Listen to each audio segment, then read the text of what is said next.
नमस्कार, आपण पाहत आहात क्राईम अंकुश न्यूज।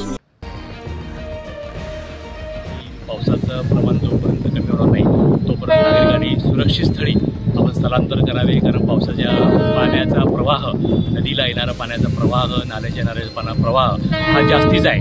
त्यामुळे नागरिकांना कोणताही धोका होऊ नये यासाठी महापालिका यथायोग्य कारवाई करत आहे।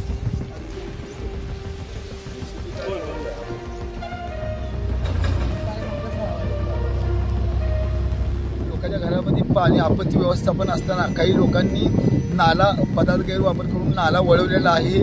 आता सदर ज्या स्पॉटला ज्यांनी नाला वळवलेला आहे त्याचे आता पाणी झालेले आहे।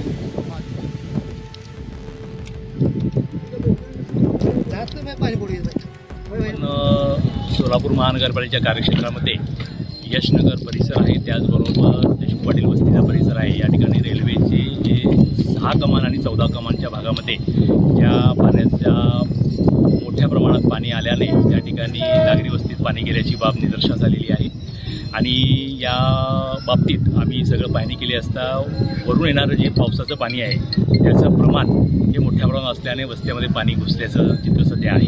तर मी आजच्या या माध्यमातून सर्व शहरवासियांना विनंती करतो की पावसाचं प्रमाण जोपर्यंत कमी होणार नाही तोपर्यंत नागरिकांनी सुरक्षित स्थळी आपण स्थलांतर करावे, कारण पावसाच्या पाण्याचा प्रवाह, नदीला येणारा पाण्याचा प्रवाह, नाल्याच्या येणारा प्रवाह हा जास्तीच आहे।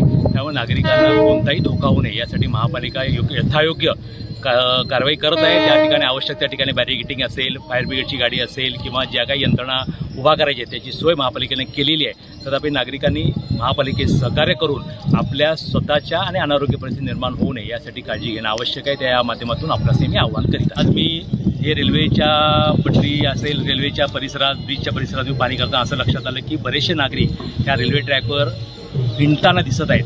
इथं मोठ्या प्रमाणात रेल्वेची वाहतूक आहे आणि रेल्वेच्या वाहतुकीच्यामध्ये कोणताही अडथळा होऊ नये, नागरिकांनी त्याची काळजी घेणं आवश्यक आहे। स्वतःच्या जीवाला जपणं आवश्यक आहे। त्यामुळे कोणत्याही नागरिकांनी या रेल्वेच्या ट्रॅकच्या परिसरात हिंडू असे आवाहन आजच्या माध्यमातून मी आपणास करीत आहे।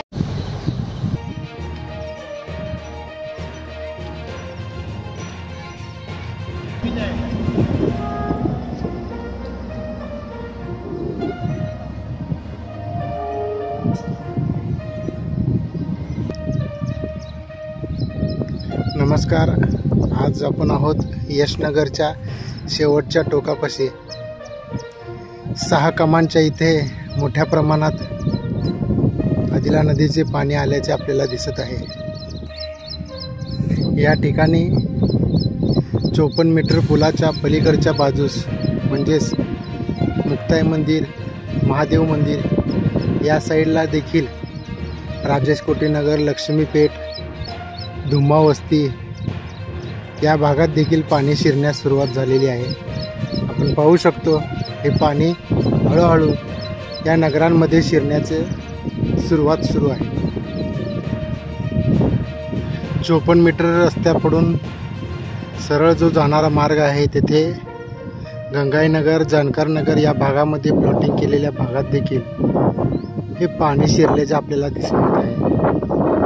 मोठ्या प्रमाणात आदिला नदीचे पाणी हे वाढत असताना आपल्याला दिसते। हा मार्ग 54 मीटर रस्त्यावरील रुळाचा आहे। या परिसरातील नागरिकांची मोठ्या प्रमाणात बघ्यांची गर्दी झालेली आहे। महिला, पुरुष, लहान मुले देखील या भागात आपल्याला पाणी पाण्यासाठी येत असताना दिसत आहे।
तोपर्यंत आपण न्यूज चॅनलला लाईक करा, शेअर करा आणि सबस्क्राईब करा.